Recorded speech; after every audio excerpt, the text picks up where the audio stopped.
Olá pessoal, tudo bem? Vamos falar hoje então da marcação a mercado no mês de junho no Tesouro Direto.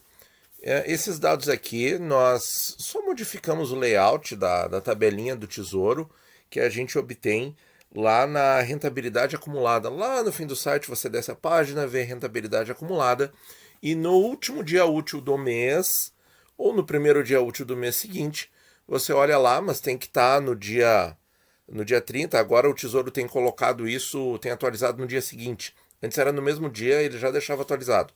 Agora está deixando no dia seguinte, então, dia 1º de julho, a gente obteve esses dados aqui.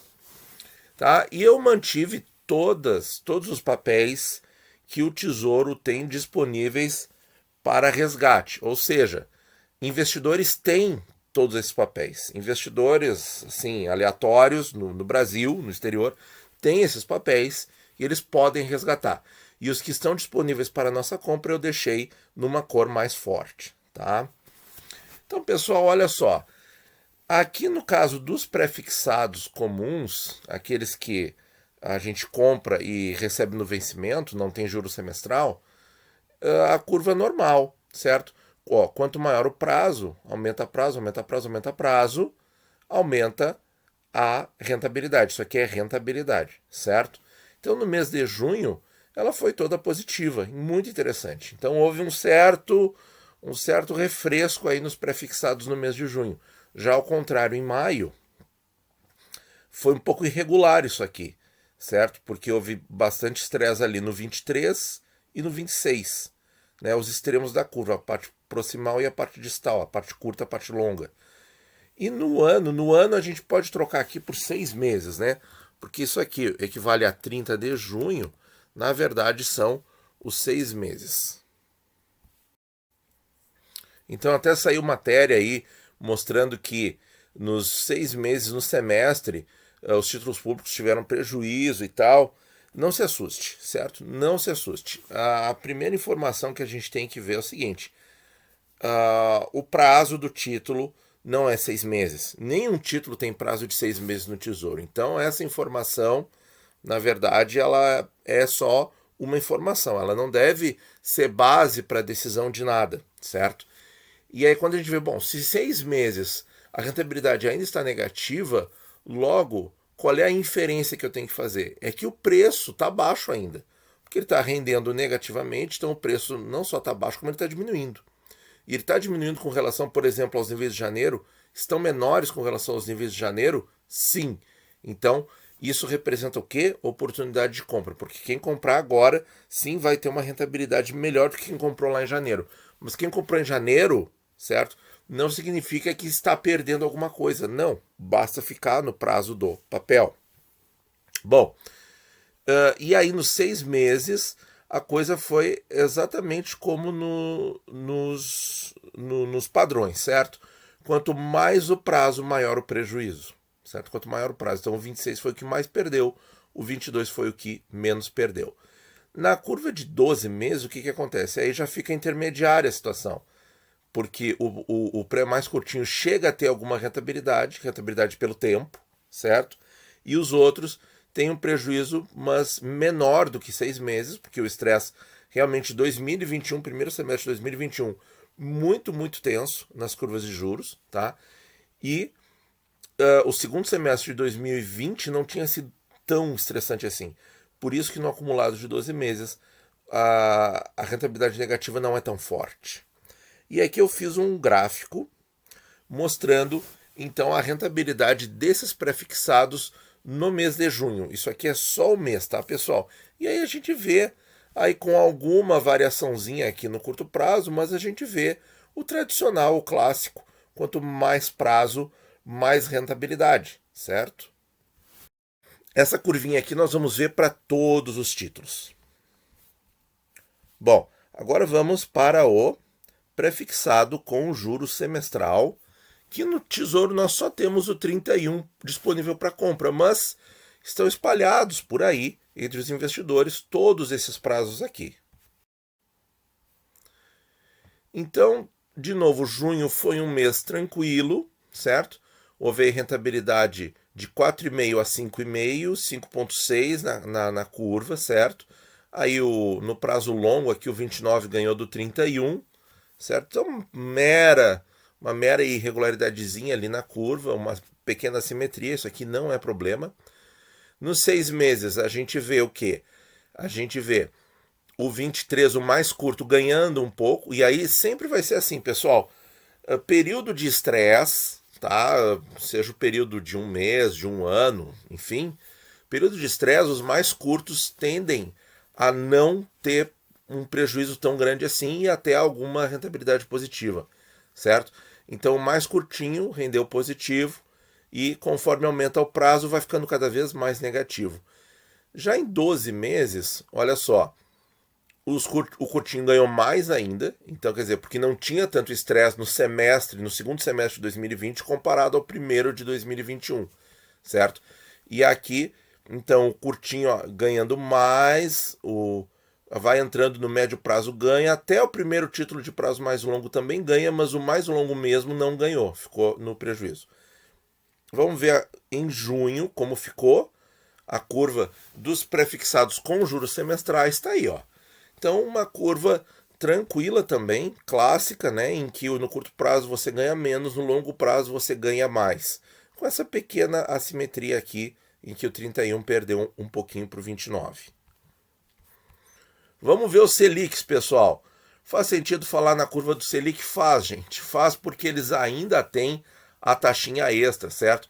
Aqui a taxinha extra na venda a gente tem aqui, e a gente vê que ela é toda crescente conforme o prazo, né? O 23 tem a menor taxa e o 27 tem a maior taxa. E foi exatamente o mesmo que aconteceu na rentabilidade em junho, certo? Na rentabilidade de maio, o 25 tinha ganhado um pouquinho mais, uma ligeira assimetria, certo? Mas em 6 meses e 12 meses está tudo tranquilo. E aí como é que fica a curvinha? A curvinha fica bem tranquila, só que ela sai um pouco aqui, só um pouquinho. Agora sim, pessoal, olha aí, ó, a curva do Selic. Então isso aqui é rentabilidade, tá, pessoal? No mês de junho. Obedecendo aí, quanto mais prazo, mais rentabilidade. Vamos ver agora os IPCAs principais aí, que o pessoal gosta bastante, né? Porque é o título mais comprado pelas pessoas físicas, né? Então nós temos ainda os 3 mais importantes ainda no hall, certo? E olha só o que aconteceu em junho.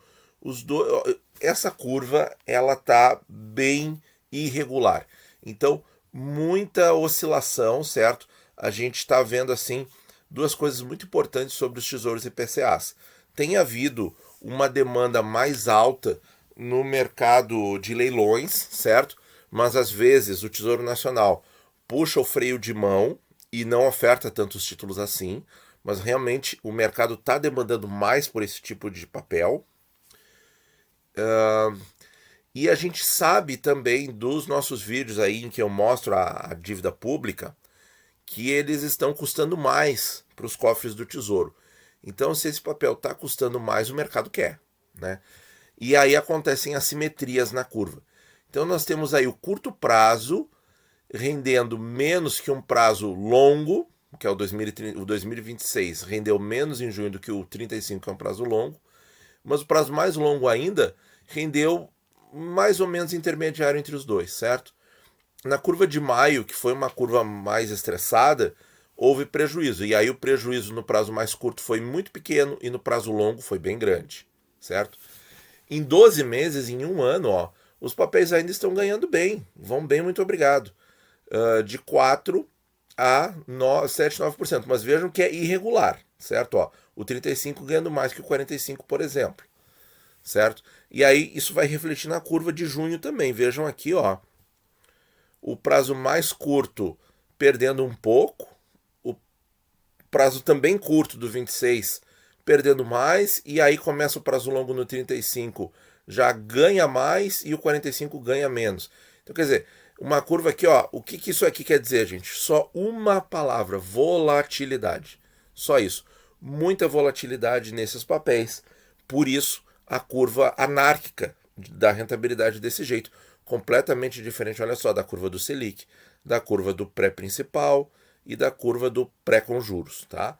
Então os IPCAs, infelizmente, é essa anomalia que eu acho que é passageira. Agora vamos voltar aqui, que agora bagunçou aqui toda a minha apresentação. Vamos falar das NTNBs com juros semestrais, ou seja, a NTNB clássica, né, o Tesouro IPCA com juros semestral. Então estão aqui eles, certo? Nós temos aí de 24 a 55, mas no Tesouro só o 30, 40 e 55. Muito bem. E aqui, ó, se a gente pegar o 30, ganhou em junho, o 40 perdeu um pouquinho, o 55 perdeu um pouquinho. Um pouco irregular também, certo? Porque o prazo... Todos eles são prazo longo, né? Mas o prazo longo do meio perdeu mais que o prazo longo, né? Então, ficou um pouco esquisito isso aí. Nos 12 meses, a curva está mais normal, entre aspas, mas mesmo assim o prazo longão aqui, ó, não consegue chegar nos 8% de 2040 a 2050. Vejam aqui nos 12 meses, tá? Nos 6 meses, está mais ou menos previsível, em que fica todos eles negativos, os prazos mais curtos perdendo menos, os prazos mais longos perdendo mais. E reparem aqui, ó, que na curva das NTNBs com juros, ó, existe sim diferença de taxas entre o 35 e o 45. Existe essa diferença. É no Tesouro IPCA principal que o Tesouro não coloca essa diferença, mas ela existe, tá? Então, pessoal, vamos ver como é que ficou a curva, tão anárquica quanto mais até do que do Tesouro IPCA principal, porque aqui nós temos mais prazos. E aí nós temos que os únicos com rentabilidade positiva, o 30 e o 35, são parte intermediária para a longa da curva, certo? No mês de junho, isso aqui é a curva de rentabilidade, e todos os outros negativos aqui, ó. O zero está aqui, ó. O zero está onde está a legenda. Então, quer dizer, muita volatilidade, certo? Então, pessoal, resuminho aí da marcação a mercado, certo? Eu acho que não está, assim, desde o começo desse ano, o momento não está favorável para a marcação a mercado, certo? Embora alguns gestores aí estejam otimistas, com parte intermediária, com parte curta da curva, enfim, eu continuo achando que as coisas estão voláteis demais, certo?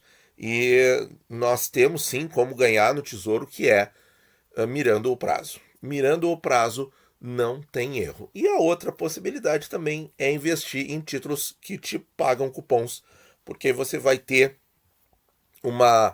um dinheirinho extra ali para você fazer mais investimentos, tá bom, pessoal? Muito obrigado por ouvir e bons investimentos a todos.